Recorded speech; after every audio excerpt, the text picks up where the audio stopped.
study where we explore with Dr. Yamina meanings of the Quran that speak to us in our life and try to hear our Creator's voice through this study. Inshallah, may Allah bless this session and may Allah make us among the ones who hear His word and in a deep way and apply with sincerity, inshallah.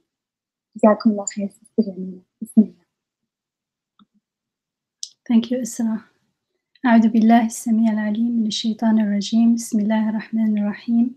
والصلاة والسلام على سيدنا محمد وعلى آله وصحبه أجمعين. Assalamu alaikum wa rahmatullahi ta'ala wa barakatuh. So, last week we reflected on the first 8 ayat of Surah Hud, and particularly on the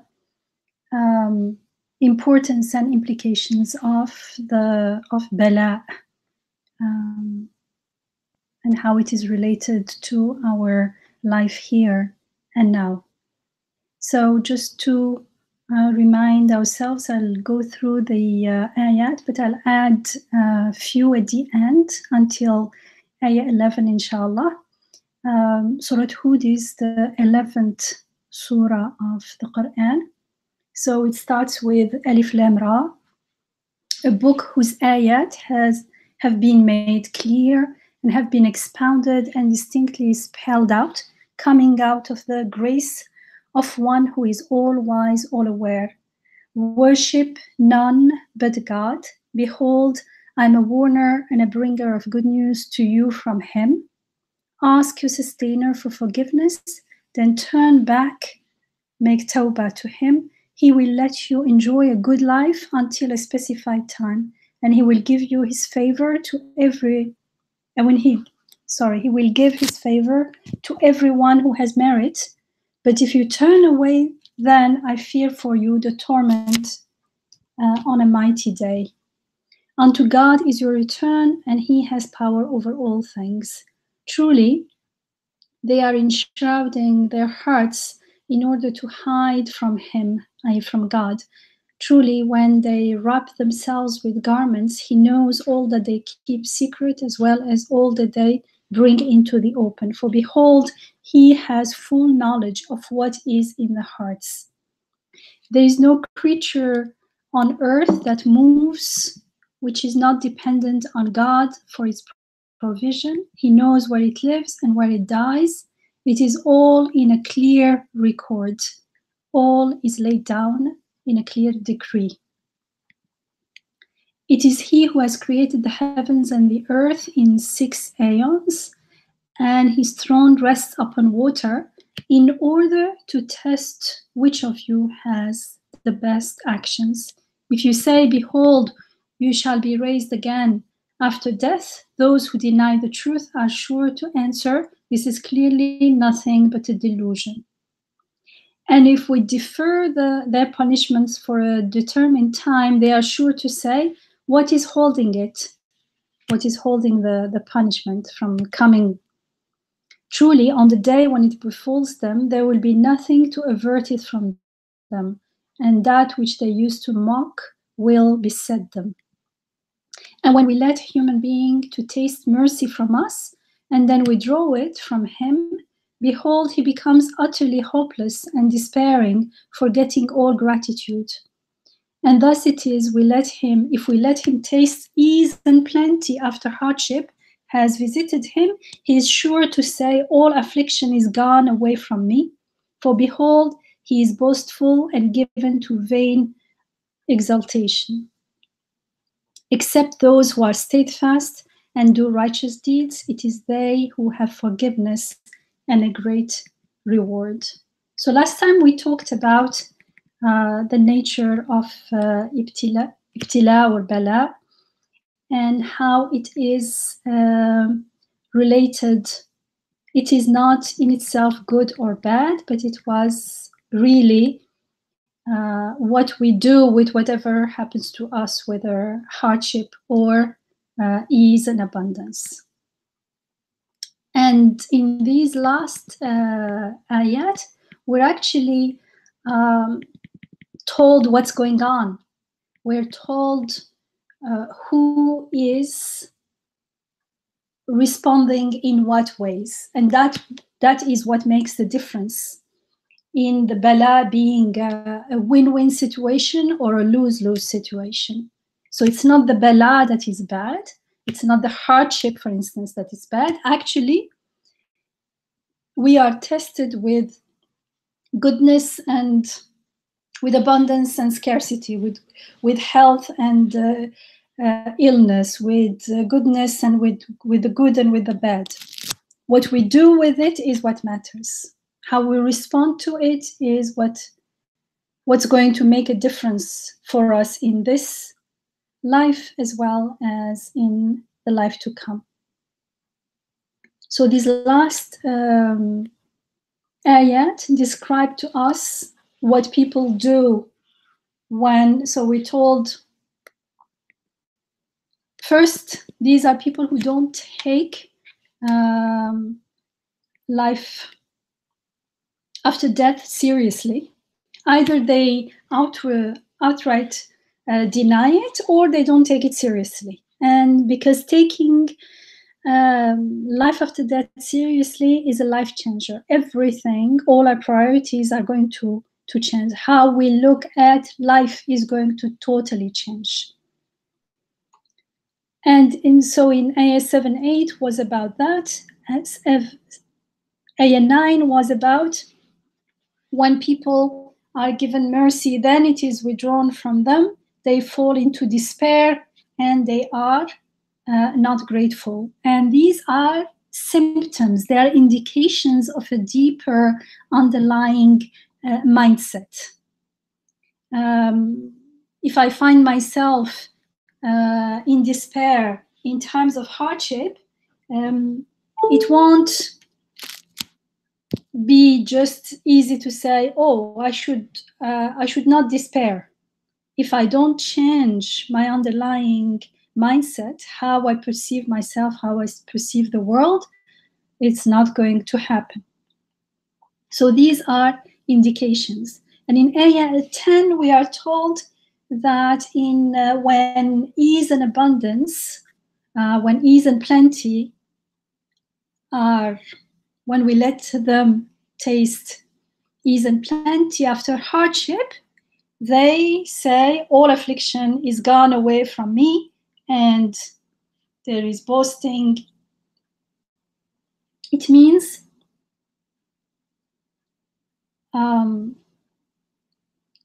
there is this perception that goodness comes from me. There was hardship and it's gone, and now I am doing well. It's my achievement. And when there is that underlying perception, if goodness is perceived to be from me, then when it leaves, when things are going on my way, when I'm happy, the result will be arrogance and boasting.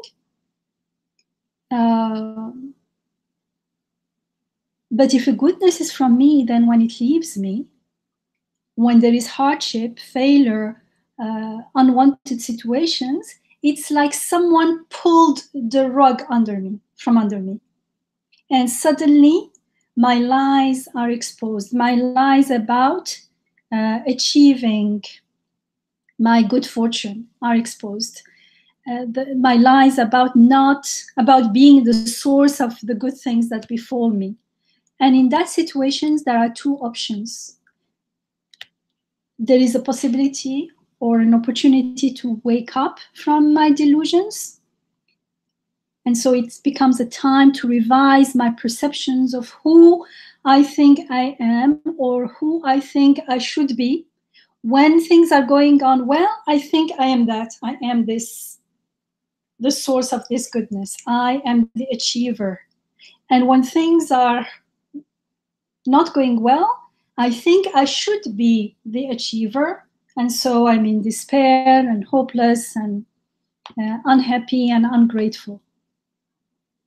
But when I wake up, take this as an opportunity to wake up from my delusions, because clearly it becomes clear that I am not in control and I'm not the source of what's going on.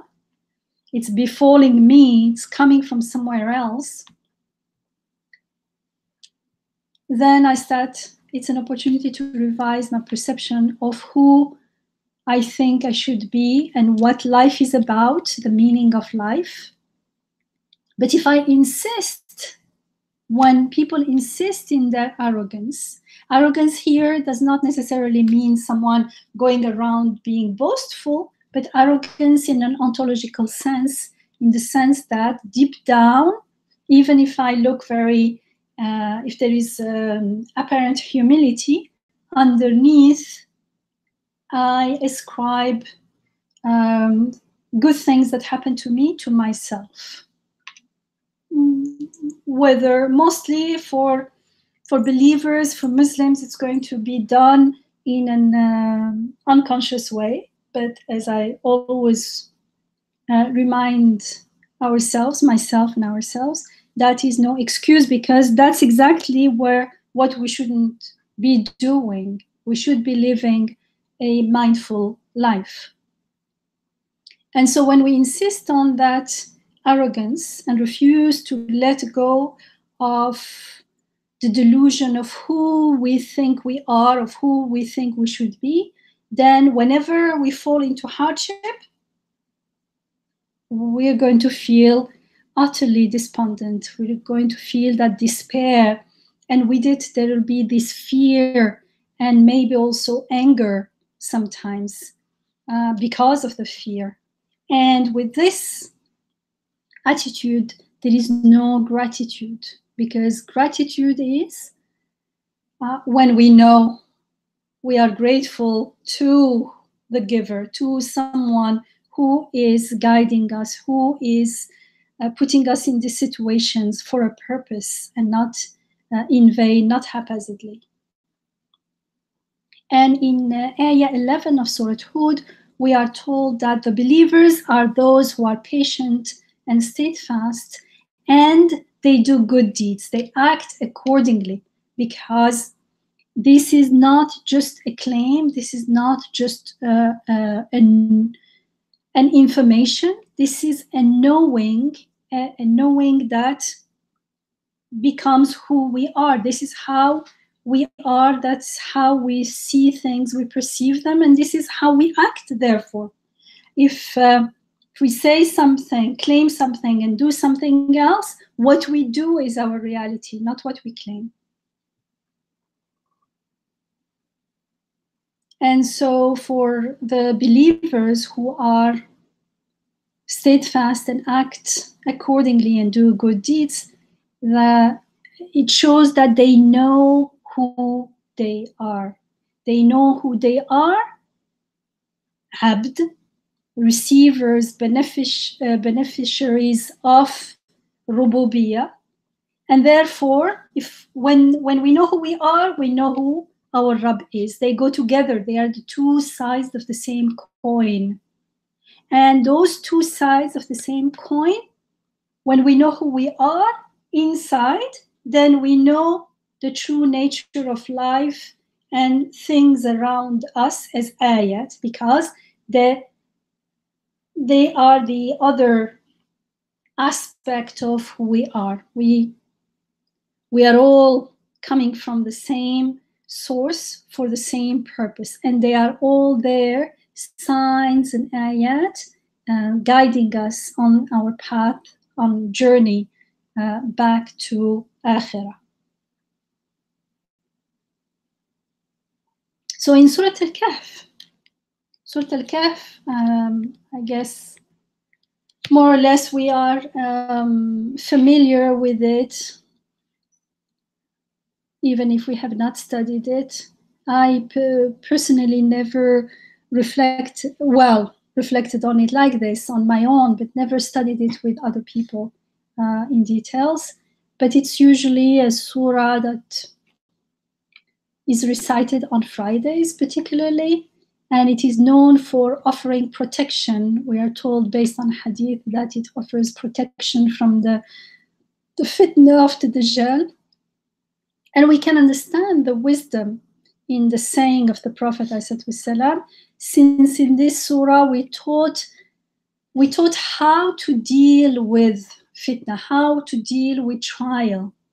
And if you remember, the surah tells us about the companions, Ashab al-Kahf, the companions of the cave, and the story of Musa alayhi salam and al-Khidr, and the story of Dhul Qarnayn. So it's a very powerful surah. And the surah starts, the first ayah of the surah starts with praising and thanking God with Alhamdulillah for sending the Quran with his messenger and making the Quran clear and upright. In itself, this ayah is teaching us how great blessings the Quran and it's being sent with the Prophet, with the messengers, are. These are great blessings. And if it doesn't feel so, because if they are great blessings, it means we revel in them, we appreciate them, they taste so good, they make our life so easy, they make our life full of light and easiness, and it's a great, great, great ni'mah, blessing, barakah. And if it doesn't feel so, then this is an opportunity to reflect on the guidance in this ayah. This first ayah says, all praise is due to God who has sent the book unto his servant and has unerringly has been made unerringly straight and clear. Alhamdulillah alladhi anzala ala abdihi al-kitaba wa lam yaj'al lahu iwaja. Here iwaja, it means he has not, lam yaj'al lahu iwaja, he has not made it, he has not given it any deviousness. Iwaj means crookedness, some deviation from the path, from the straight path, distortion. It doesn't have anything ambiguous. It's straight, it's clear. There is no obscurity, no contradiction in the Quran, as we are told in another ayah. So, and the more we study the Quran, the more we realize, and the more we also study the Quran, and also the more we reflect on our vulnerability, reflect on who we truly are, reflect on how needy we are and how we are being sustained here and now, and therefore appreciate the rububiyyah physically, at least at that level we should be able to witness, to make shahada that yes, we have a Rabb. But at other levels as well, when we start, the more mindful we are, the more we realize that we need help, not only in breathing and in living and in eating and drinking and sustaining our life, but also what is the purpose of our life? What do I do with this life? What do I do with what is given to me? Where am I going? What's the purpose of my life and of life in general, things happening around me in general?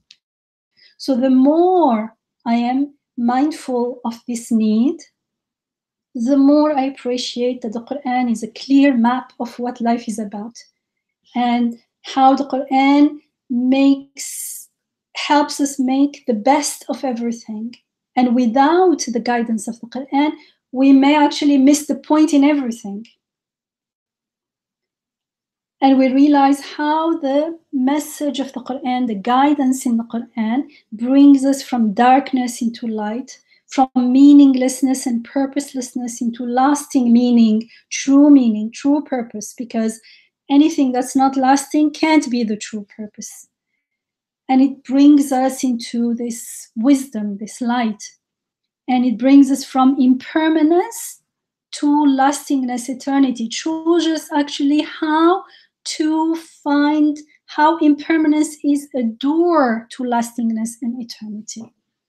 And of course, the fact that it is sent with a messenger is extra mercy because it's easier and maybe not only easier, we wouldn't be able to use this map without guide, without teacher. And the guide and the teacher are the messengers, the prophets of God, and for us, particularly, the Prophet Muhammad. So we're told it starts with, all praise is due to God. You see, Al-Fatiha starts in general, praise be to God, Alhamdulillah, Rabb al-Alameen, the Rabb of everything. Here it's particularly, the Rububiyyah here is about the Quran that makes us realize the Rububiyyah and everything. All praise is due to God who has sent the book onto his servant and has not given it any deviousness. Upright, so the second ayah, upright, it means the Quran is upright, that he may warn of a great might coming from his presence and give good news unto the believers who perform righteous deeds, that there shall be a beautiful reward wherein they shall remain forever. I'll carry on and then come back. And that he may warn those who say, God has taken a child, they have no knowledge thereof, nor do their fathers. It is a monstrous word that comes out of their mouths. They speak nothing but lies. Yet, would you torment yourself with grief over them if they don't believe in this account, in this message? Surely we made whatsoever is on the earth an adornment for it, in order to test which of them are best in actions. And surely we shall reduce all that is on it, on the earth, to barren dust. Do you think that the companions of the cave and the inscription were more wondrous than any of our signs? So after expressing gratitude for the sending of the Quran with the Messenger والسلام, comes warning and good news. And again, like in Surah Hud, warning, which usually it comes after the good news, here warning precedes the good news. And this in itself, coming first, is a sign, an indication to us that this matter is very critical. Something very important is going on. It's attracting our attention. And clearly, it is really critical because there is the possibility of losing eternal life, eternal happiness. And because without lasting happiness, any other impermanent and temporary happiness in this world is not satisfying and not worth living for. So it's not only, I always emphasize this, Rahimahullah, Ustad Badi'u Zaman Said Nursi, I learned this from him. So it's not only about afterlife. Afterlife, I can't confirm it. People say, okay, we'll see. But we've seen in the beginning of Surah Al-Baqarah how when it comes to believing in Akhirah, there is an emphasis on having certainty in Akhirah. Because without that certainty, our belief in God will remain incomplete, and that iman, that faith won't transform who we are and how we perceive everything around us. It will remain as claim, as information. So it's very important that we witness the Shahada is something that we do here and now, and it's very important. It's something, it's an ing word, it's a process. It's not something that we say, it's something that we do, that we live, and it's something that we practice and perform continuously all the time. What do we witness that there is no God but God? Part of it means we witness that, yes, we believe in Akhirah. And so the implication, the consequences of this is not something that we will see after we die only. We will see their nature after we die. But in here and now, we can confirm that yes, anything that is not lasting, anything impermanent and temporary, however beautiful and good and however happy it makes us, it is not satisfying here and now. And we know deep down that it's not worth living for. It is not a true purpose. So what makes us truly satisfied, what makes us truly happy, what makes us truly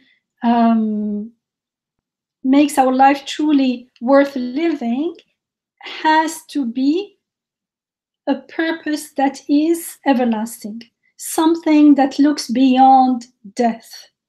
And we can understand that here and now. And if we lose that possibility, then something very important is going on here, not only after death, but right now, because we're going to ruin our life. We're going to live for something that's not worth it. At the end of our life, we can imagine. We've been given imagination. Is not being given to us only to imagine nonsense, but we can use it. If I'm going to die and I look at my life and all what I worked hard for has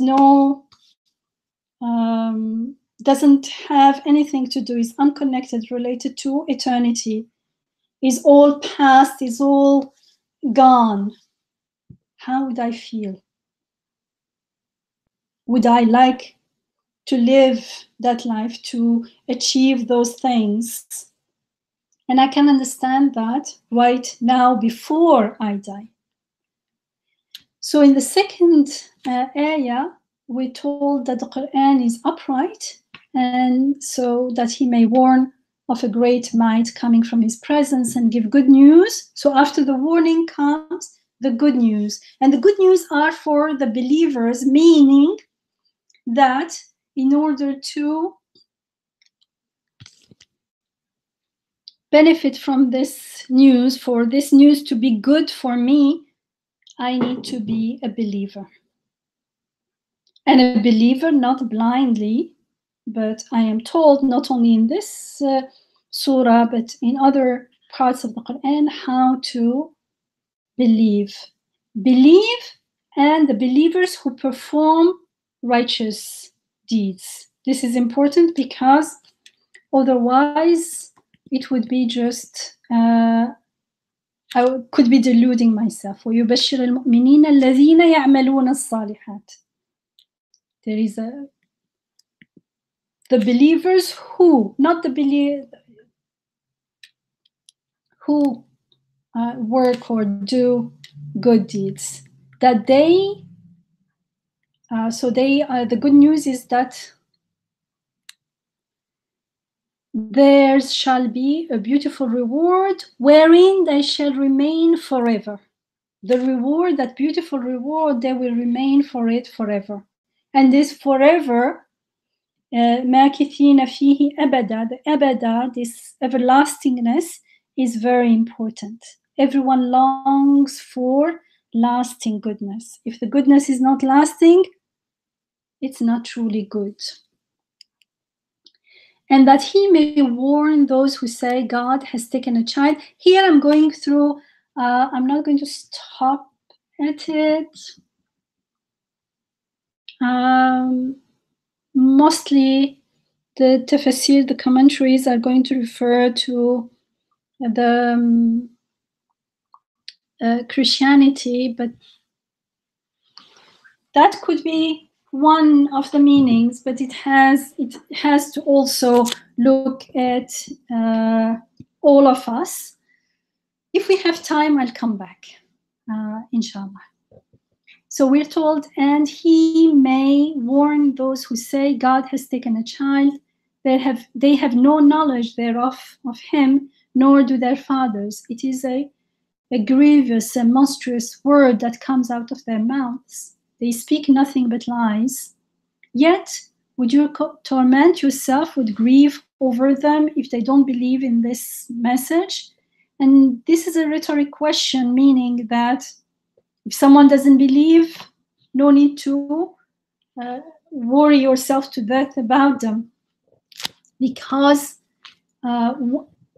once the message is made clear, then after that people are free to accept the message or not, accept the reality or not. After that, there is no need. We only have to worry about if we know someone and care about them, making the message clear, not being making the message clear. Once the message is clear, people are free to make their choices.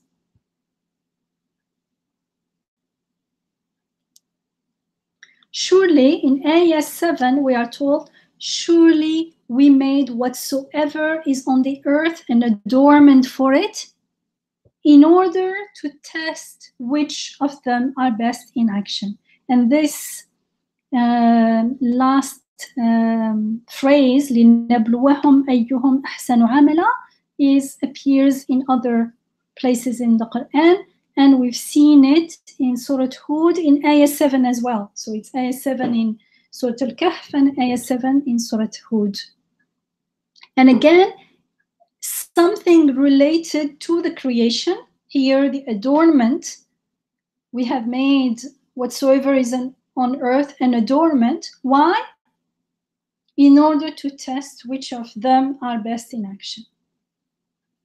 And in Surah Hud, it was لِيَبْلُوَكُمْ أَيُّكُمْ أَحْسَنُ عَمَلًا. Which of you? It's the same expression, but in Surah al-Kahf, it's them. In Surah Hud, it's you, in order to test which of you has the best actions. So subhanAllah, we made whatever is on earth an adornment in order to test you which are the best on it. This means that the world has been adorned and made beautiful, not just for us to enjoy it aimlessly, but it has been made so with a purpose, for a purpose. Usually, if you remember, in most of the Quran, we're told everything is an ayah. Here, in this expression, we are told something from a different perspective. We're told what that means, that they are ayat, from our perspective. If everything out in me, within me, and out in the world, if everything created, all things, all events, is an ayah, what does it mean to me? What is its meaning? What is its implication as far as I'm concerned? Well, here we're told if everything is an ayah, it is a test. As far as I'm concerned, what is it to do with me? It's a test, it's a trial for us. It means it's a means, it's an opportunity to bring out who we choose to become.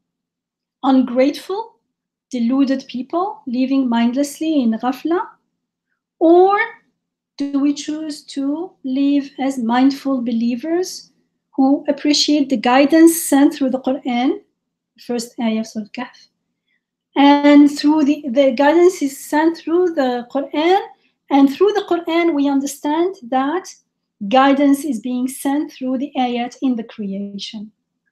And these people are grateful, and they live with the certainty of akhirah, and they perform good deeds. So remember, I used to always say there is no neutral stand. There is no in-between stand, like just I may forget or I may not live as though everything is an ayah, but it's okay. I'm still okay living a good life. Good life is whatever we mean by good life. It's whatever. I'm not going to, how do you say, question the meaning of good. That's another point. The point is is it everlasting or not? Even if I am very happy with everything, is that everlasting or not? Does it look to the eternal beautiful names of God? Does it look to Akhirah? Does it look to God's countenance, wajhallah, or not? If it remains, if it's remains here, if it has no everlasting aspect to it, then however good it is, doesn't matter. It still will end. Definitely. I mean, actually, it's tragic. You know, not only it's not good, it's tragic. It's going to. If we see it in perspective, it is truly, tragic. And also, I want to share something. As you were talking, I remembered a talk that I have heard. In this talk, this person was making an atheistic point. And I want to share it because I think sometimes we understand things with opposites. So here you highlighted how the Quran is saying there are signs, and then that is that brings a challenge to us, a test. Of course, not necessarily a negative thing. It is for us to grow. It is at the same time trial. Am I seeing the signs? Am I getting the messages, or am I not? And this person was making the opposite point, and he had a talk where he tried to tell people that it looks tragic, but actually I'm paraphrasing, but it can be fun, you know, without God and without life after death. And he tried, and then, you know, it wasn't quite, and he said, he admitted from the beginning it doesn't make any sense, but let's give it a try kind of approach. And at the very end of the talk, he said the good thing about this is that if there's no meaning to life, then there's nothing that you could have missed. So nobody can tell you at the end of your life that you missed the point of life. So this is the kind of fun part, you know, attraction for him, that which is a contradiction, because if there's no meaning, fun also will be meaningless. So it's not enjoyable, but what he was saying, that these two went together for him, which I just remembered as you were talking. You know, there's no meaning, meaning there's no ayah. This is it. It doesn't point to something bigger, the source of beauty, the source of power. It's just in itself. This is it. It has no meaning. It's absurd, I think he said. And the good thing, supposedly good thing, is that at the end of the day, nobody can tell you missed the point of life, because there was no point. And we were talking, I remember I told you this at the time, and you were like, but it doesn't become, you know, how can you be sure that it doesn't have a point? Like, just because you said there's no exam, no test, doesn't make it real. You know, you can still be shocked at the end because there was a point. But so it's kind of wishful thinking, but it's interesting how denying the science goes hand in hand with denying being tested, which I hadn't noticed that connection here. And in the Quran, it's the opposite. Like, there are signs, and you have a calling, you have the potential, you have the whole, tool set, capacity, yearning to understand these signs. And if you resist or be indifferent, then you are losing your test. And that's why the fact that it's there, that yearning we've been created with, is the fact that he's even talking about it. Because if we didn't have that, if there was no meaning, there would be why are you even talking about it then? You shouldn't even bother about it. Subhanallah. Because it bothers us deep down. Even if we tell ourselves there's no meaning, therefore we're not missing anything. Yeah, thank you for sharing. I also like, just thinking, reflecting out loud, when the Quran says, look carefully, this isn't an end in itself. This world, we made it beautiful, zina, embellished it. This isn't an end in itself. It is a sign to something beyond, to the Creator. When the Quran is saying like this, then it is also telling us that you have a choice whether you will get it, you will choose to get it or not, which means the way we relate to the world will change. Either we are going to get stuck in it and think this is it, and either be depressed or put our resources into an endless pit and be disappointed constantly because it doesn't fulfill us, or we are going to treat the world the way it is. I think the following verse will come to that will unpack it more because it's about trend. And that's why in many other passages in the Quran we are told that everything has been adorned and the adornment is an ayah, but here we are told the adornment is, meaning, because we know from other passages that the adornment is that it is an ayah, and that being an ayah is a test onto us, because otherwise we would say, okay, so if everything is an ayah, what is it to do with me? And I always said, like, there's no neutral stand in between. Like, I'm not denying it's an ayah, but I'm just indifferent. I'm not confirming it either. Oh, no, there's no such a thing. Either you confirm it's an ayah and live accordingly, or if it's not an ayah, whatever it is, it doesn't matter. It means it is what it is in itself. It doesn't point to anything beyond. And that's the test, that's the trial. And that's the choice, whether we are doing it consciously, mindfully, intentionally, or it just happens that we find ourselves on a path without, we think we haven't made a choice, but it is an implicit choice. Underneath there is the choice of not intentionally surrendering, not intentionally letting go of the delusion that the ego, that delusion that I am doing things, it's my life. It's not my life, it's a gift. I am sustained in life right here and now, whether, forget about ayah at this stage, because it is after we clear that, our self-perception, our perception of who we are, that we become more humble, and with that humility, we become more willing to surrender to the reality of what's going on, and to the reality of, and we will feel the need for divine guidance. And so when we are told that things are ayah, we are more prone and inclined to confirm it.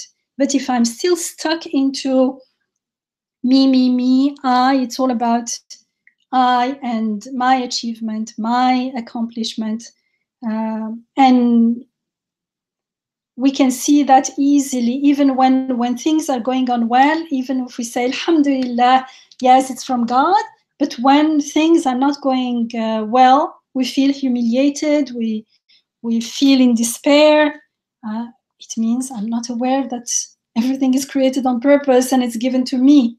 I was stuck in the achievement, the accomplishment, the adornment in itself for itself. I'm not seeing beyond. I'm not seeing where it is coming from and what messages it's carrying in for me. There, in hardship, who we truly are, what we truly believe, shows up. And that's an opportunity. If I find out that, I'm feeling in despair, so it's time to revise that attitude, make istighfar. Remember in Surah Hud, it was make tawbah, go back. Don't follow that into that path.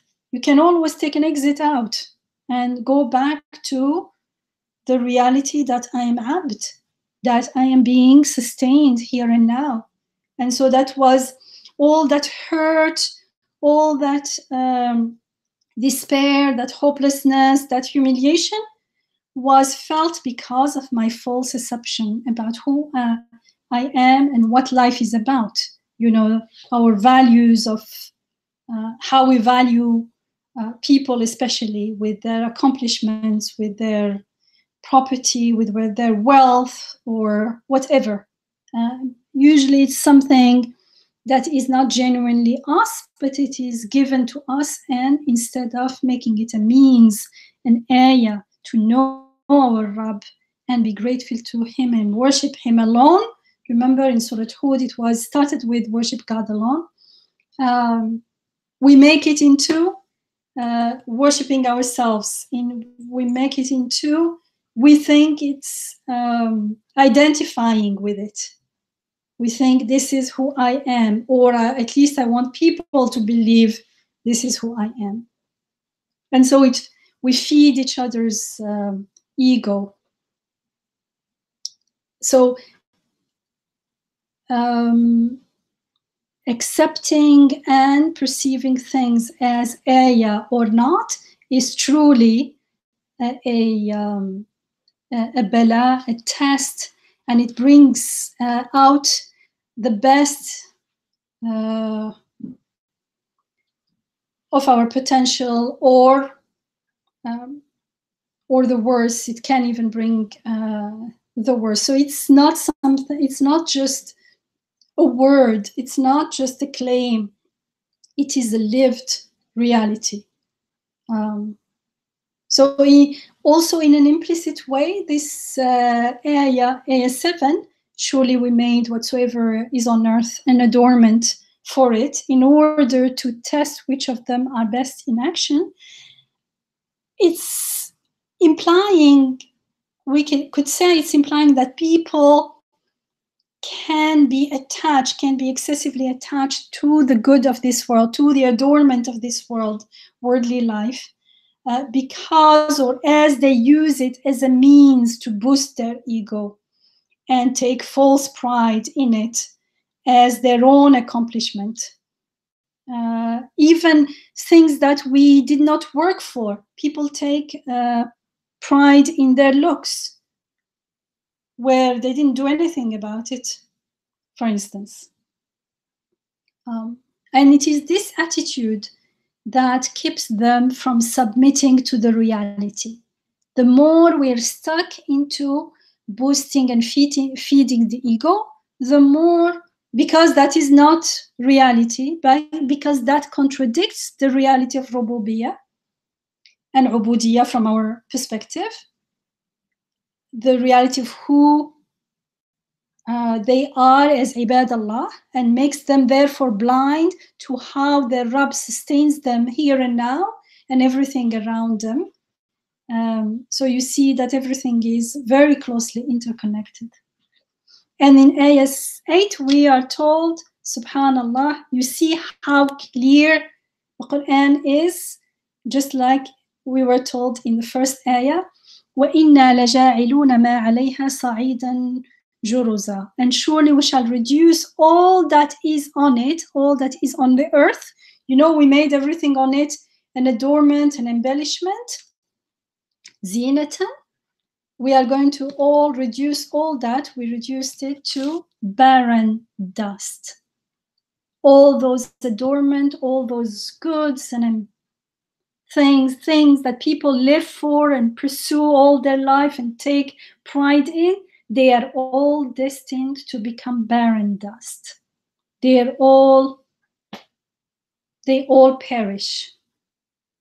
And this includes not only property and wealth and accomplishments, but also youth, health, beauty, everything. Everything is bound to perish except wajh Allah, except that aspect of everything that looks to God, that looks to the beautiful divine names, the names of God, al-Isma al-Husna, that looks therefore to Akhirah. So now, knowing all this, how can we continue to live mindlessly, seeking the goods of this life and taking pride in amassing them? And how could we perpetuate the status quo about what's valuable? You know, the more good you have, the bigger your house, the more expensive it is, the bigger your car, the more knowledge you have, the more this you have. usually when our values are disconnected from their source, when things are not perceived as what they are, as ayat, coming from God, bearing messages, they are made adorned to test us. They are made beautiful to, as ayat, to point to their Rabb, not just like that, without any meaning. And actually, so the more we realize this, the more how can we live with the same values, with the same, and usually the status quo is perpetuated generation after generation. You see the prophets interrupt those values. You see the prophets bring new values totally that have nothing to do with the worldly, but all looking to akhirah, to eternal life. And in ayah 16, I'm not going to go there, but in ayah 16 of Surah al-Kahf, of this surah, Surah 18, we are told, hence now that you have withdrawn from them and from all that they worship instead of God. This is what the companions of Ashab al-Kahf, the companions of the cave did. They withdrew from the people, their people, because people were worshipping things, other things instead of God. And what are things instead of worshipping things instead of God means? Expecting things other than God to bring us happiness, to help us, to fulfill us, to satisfy our needs. Anything that we feel this way is worshipping something instead of God. It means our belief in God is incomplete or superficial. We have not truly made the shahada, the witnessing. But the more we reflect on these issues, how can we, the more mindful we are, if you stop and pause and think, how can anyone not worry about what happens after death? Seriously, there is no way not to worry about what happens after that. It's just we either rationalize it away, or most people don't even think about it.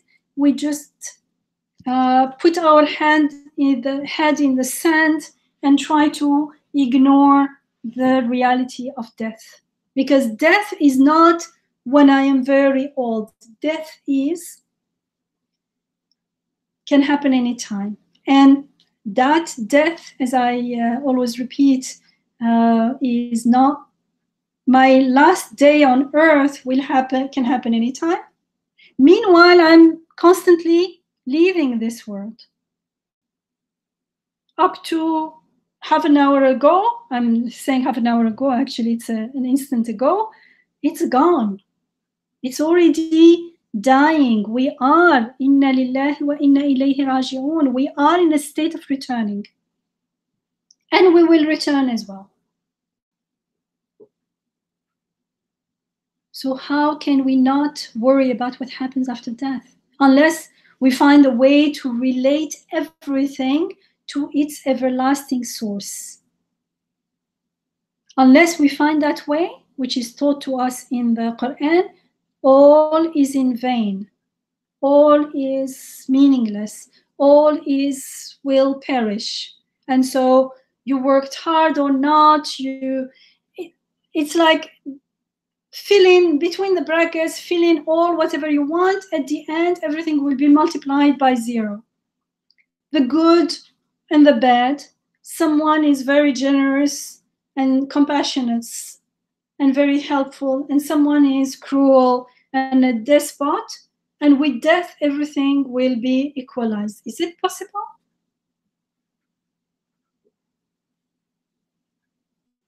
And so in the Quran, we are taught how to see how everything is related and everything points to, indicate, reflects that everlasting source. How we're taught how everything reflects the countenance of their Rabb and make him known with his beautiful names. How everything is a wondrous ayah bearing witness to eternal life after death. And in ayah 9, we are told, do you think that the companions of the cave and the inscription were more wondrous than any of our signs, our ayat? أم حسبت أن أصحاب الكهف والرقيم كانوا من آياتنا عجبا? Do you think that the companions of the cave, the story of the companion of the caves is a miraculous story? And the inscription, they slept in the cave for hundreds of years, and I won't go into the details. It's told in the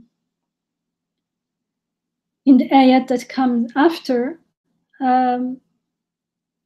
But we are told, do you think that the companions of the cave and Raqim, the inscription, were more wondrous than any of our ayat? Yeah, before you go on, could I say something about the previous verse? Everything is going to perish. Yeah. As you know, so if that's the case, just to highlight, then I should focus on what is all this about. Why is, the world is so beautiful and then it's passing, it's perishing. Other ayat in the Quran, other verses in the Quran also talk about how the earth can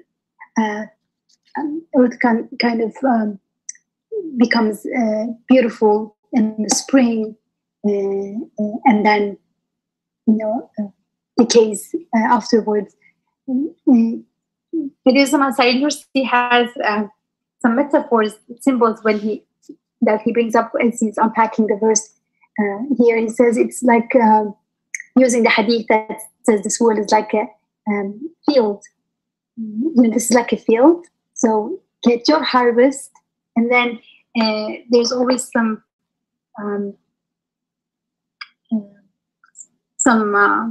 part of the harvest that's not necessary. It's just the outer portion. Let's say you get your corn, and then the outer portion is not necessarily part of the wheat. You get the useful part, and then it's stem. You let it go. So it says, just take the harvest and let's go with the rest. The field is going to. The rest of the field is going to go bad. It's okay. Or it's like a place where you see the mirrors. It's like this world is like mirrors. Look at the what they are pointing to, and then the mirrors are going to break. It's okay, but what they're reflecting is enduring, eternal, the Creator.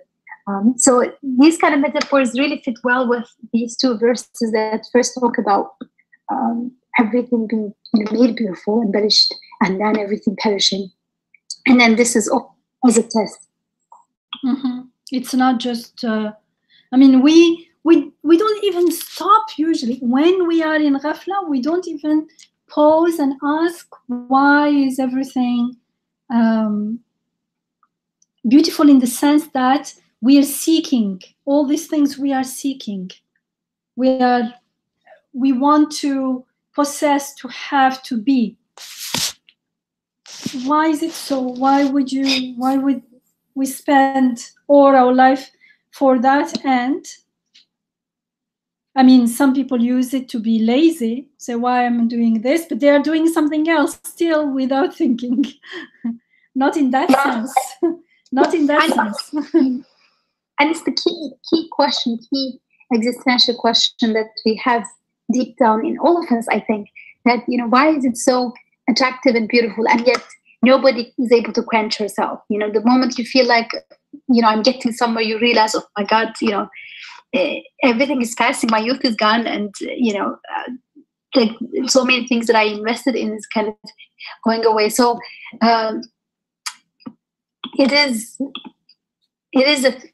the basic question, I think, the fundamental question: what do we do with this?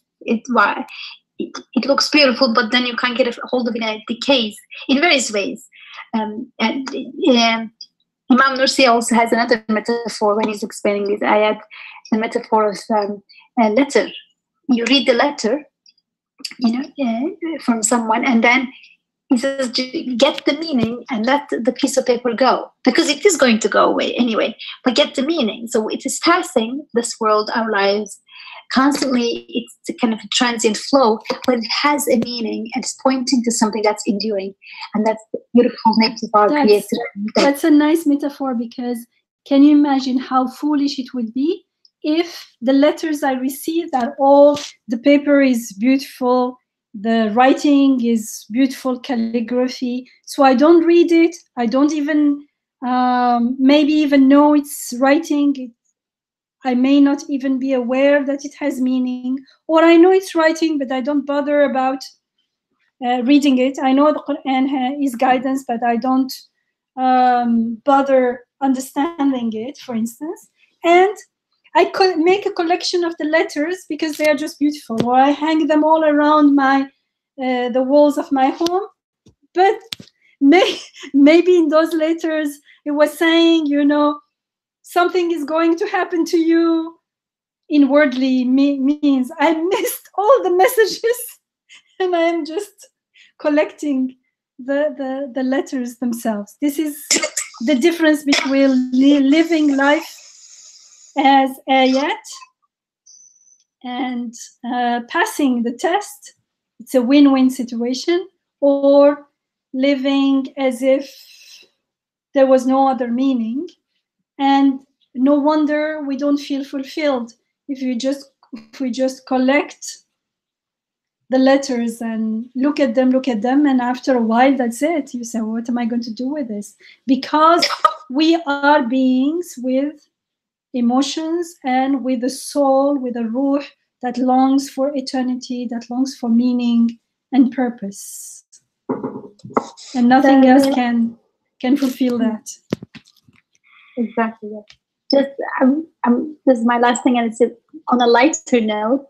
When I was a child, there was this movie where people were up to some Mission Impossible, I think it was, and so they would get this very special secret mission, and then they would read the instructions, and then you would say, this message is going to destroy itself within 10 seconds or whatever.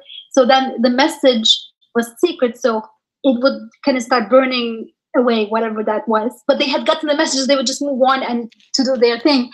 So this, and nobody cried over, but the message destroyed itself. No, like, this is part of the plan. It's okay. We got the message. Let's move on. It's, whatever detective thing they were doing, they would launch into their mission.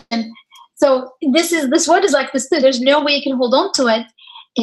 And the Quran is saying it's not meant to be held on to, because we do intentionally make it, embellish it, and we do intentionally and definitely going to turn it into just barren dust. So it's part of the message that the fact that it's made into barren dust. It's part of it being an ayah. It's part of delivering the message.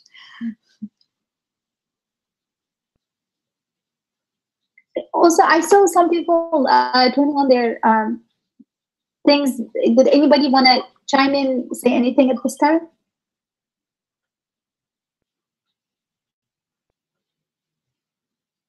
Okay, maybe then we can. So in the last ayah here is ayah 9, when we are told, do you think that the companions of the cave and the inscription were more wondrous than any of our signs? Because indeed, aren't all of God's ayat, all of God's signs in the Quran and in the creations just as wondrous as what happened to the companions of the cave? That's why actually in the Quran, the miracles of the prophets are called not miracle, but ayah. Everything is called an ayah. The miracles of the prophets, the units of the Quran, everything happening in the world, everything is an ayah. And this means it's bringing whatever we take as ordinary to the level of what we imagine to be miracle. And we imagine that to be miracle because we've seen it for the first time or just few times. But with that mindset, with that mindlessness, if there's miracle, the so-called miracle happens every day, we will again take it for granted because we are not perceiving it as an ayah. We're not reading the message in it. And if we read the message in it, we will see that the smallest thing and the biggest thing, they all point to all comprehensive power. For instance, it takes as much power to create an atom than to create the whole earth, because the earth doesn't exist within an atom and vice versa. They exist together. It's only in our mindlessness that we see them, perceive them as separate, and we perceive them as if something small needs only a little bit power. No, you can't have a small fly without the whole world, without the whole universe, actually. So to create a fly, the power that creates a fly is the same power that creates the whole universe. So the fly is a sign, an indication, an ayah to that all-encompassing power, just as the galaxies are. And that's why we are told here, do you think that the companions of the cave were more wondrous than any of our signs? Just like as water falling from the sky, isn't that a wondrous ayah, wondrous sign, a miracle? Just as plant growing from seeds, isn't that a miracle? Just as night following the day, or grown up being brought up out of a child, or an unconscious and blind water. We're given the example of water a lot in the Quran because water is so important. It's such an ayah, and in Surah Hud we were told that he put his throne on water. Unconscious and blind water enters all kinds of living beings, all kinds of vegetation, and works within all of them without any mistake. Isn't this a miracle? And that lifeless water is made into a means of giving life for all beings. Lifeless water, we're told, life is given. We are told God gives it. So we are supposed to go and check, is it truly God who is giving, or is it water? God meaning, is it someone who has a knowledge that encompasses everything, a knowledge of everything, power over, control over everything, compassion and mercy over everything? Or is it that lifeless water? Lifeless water cannot give life, yet everything is given life with it. Isn't that a miracle? And the more we consciously prostrate before the rububiyyah reflected in all these activities, and we can only see rububiyyah to the extent that we perceive everything as ayat, and we perceive everything as ayat to the extent that we make peace with our vulnerability, with our ubudiyyah, with our powerlessness and needs. Because our needs are the keys with which we read the ayat, with which we taste the beautiful divine names of God. And so the more we consciously prostrate before the rububiyyah reflected in all the activities within us and around us, we realize how wondrous the ayat are. And the more we're likely to remember and accept our ubudiyyah, which is the key to unlock the al-Asma al-Husna, the divine names of God mirrored within the ayat, within us and in the world. And then bala, linabluwakum, that bala, that test becomes a win-win situations. In times of abundance and ease, alhamdulillah, there is gratitude and there is knowing God more and more with his beautiful names. And in times of hardship, there is patience, there is steadfastness, and there is gaining wisdom and living with ihsan in both situations. But how is this possible? This is important because what I just said, everyone repeats that. That's looking at the key for you have let's say a maths test, and you look at the key at the end. It tells you, it gives you the key for the answers.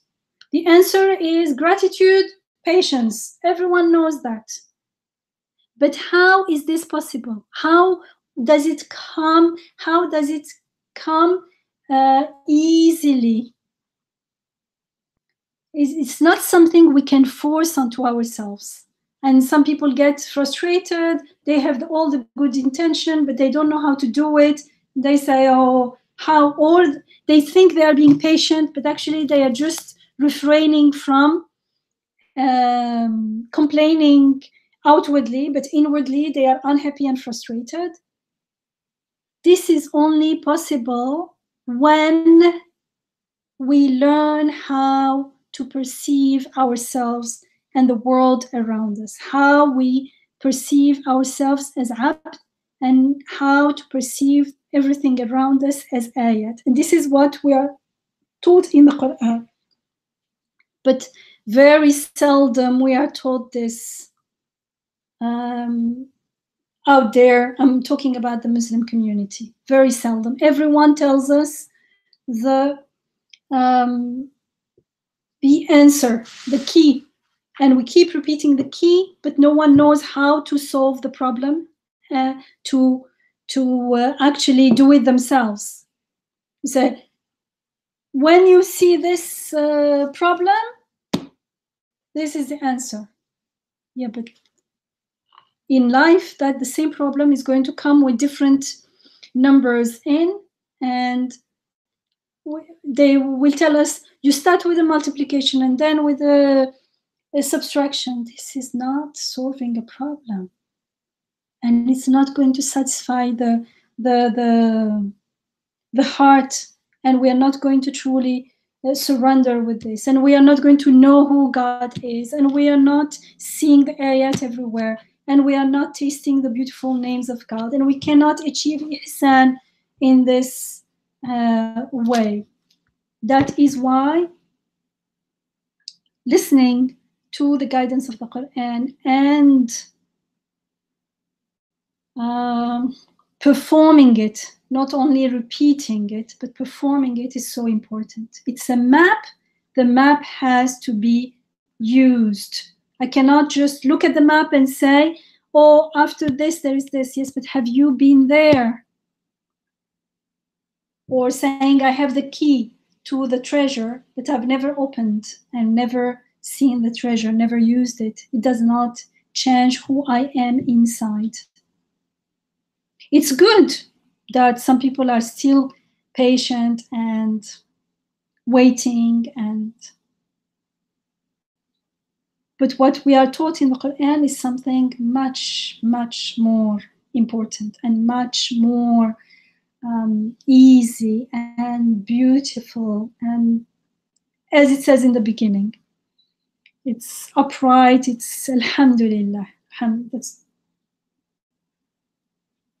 So it's not something we force, it is something we become. It's something we become ourselves abd. Everything around us will be, for us, it is an ayah, inshallah. So it's like on the day of the exam, we can't change our performance on the exam day. We have to get ready for the exam before. So when it's that day, well, it's the exam day is a little bit not, it doesn't portray the situation in all its aspects, but from one aspect, let's say. So we are abd. This reality has to become our reality. What does it mean to be abd? We can start with our breathing, inshallah. And when we start reflecting on my breathing, I will show you how they are, my ubudiyya and everything being an ayah are interrelated. The more I breathe consciously and I realize that I am not the one breathing, I'm made to breathe, and I'm grateful, and I start wondering who is making me breathing. My breathing is now becoming an ayah. So when in the Quran we're told it's an ayah, say yes, it is an ayah. It is pointing to my Rabb, to whoever is making me breathing, to al-Muhyi, to the giver of life. So they are related. My ubudiyya is related to rububiyya and the ayat. The ayat are everything that points to the Rabb, everything, and to the beautiful divine names. So when we start, when we become abd, when I start perceiving myself as abd, then I start perceiving everything around me as ayah. Everything starts reflecting the beautiful divine names of Asma al-Husna. And so everything, the good and the bad, becomes beautiful as far as the purpose of their creation are concerned, and the purpose of our creation and concerned. And as far as the beautiful messages that they are, I get to know God through everything. God means it's not just God something. God means, think of Isma Husna, generosity, life, eternity, beauty. Everything we long for is with Him. The treasures of everything is with Him.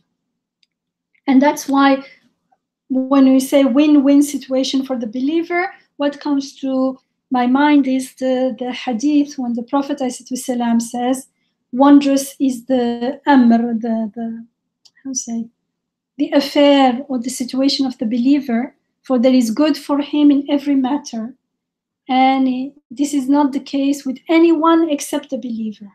If he's happy, then he thanks God and it is good for him. And if he's, how do you say, if he's harmed, if there is harm befalls him, then he is patient and steadfast, and this is good for him. Otherwise, the alternative is a lose-lose situation. In times of goodness, when everything is good and well, it brings temporary joy, temporary fulfillment, and fake pride that deep down we know is unfounded.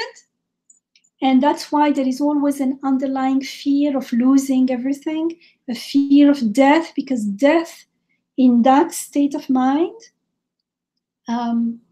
represents the ultimate loss of everything. And in times of hardship, it's the reminder of the reality that the mindless tries to cover up. The covering up is the kafara. Kafara is to cover up, covering up the reality that I cannot even sustain my breathing, but I claim that it's my life, and whatever comes through me is mine. Astaghfirullah. How kaburat, you said, how monstrous a word they are saying with their mouth when they said God has a son, but here it's related actually to saying what I do is mine. But I don't have time, and I don't think it's directly related here, so I didn't want to dwell on those ayat, on those verses. And so there is no gratitude, because even if there is in hardship, there is despair, there is this, we found out who we truly are is going to be discovered. And so in both cases, in all cases, there is no true satisfaction in this worldly life and no results in akhirah, in eternal life. And so that's why it's a lose-lose situation. And that's why these passages emphasize warning, because it's so important, because it's so crucial, because if there is no warning and I find myself in that situation at the end, it would be tragic, as Isra had mentioned. It would be truly tragic. Can you imagine if there is no warning and I find myself, I lost everything and no one warned me? I would say, why didn't you warn me more? Why did you just talk about the good news? So we need to be very strongly warned, because we don't realize the gravity of the situation. It's really, really a matter of life or death. It's not a matter of life or death. It's a matter of eternal life or eternal life and eternal happiness, or eternal damnation. The eternal frustration of having lost all the opportunities, having lost the opportunity of realizing our true potential, who we truly are. The realizing suddenly that all what I thought was me was all a delusion, a deception. It's not true. It was all made up. Can you imagine? It's truly tragic.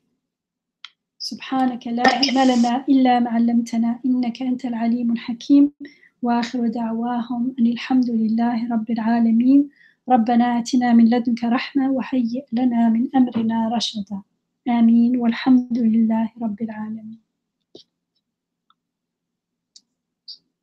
Thank you. Jazakumullah khair, Dr. Yamina.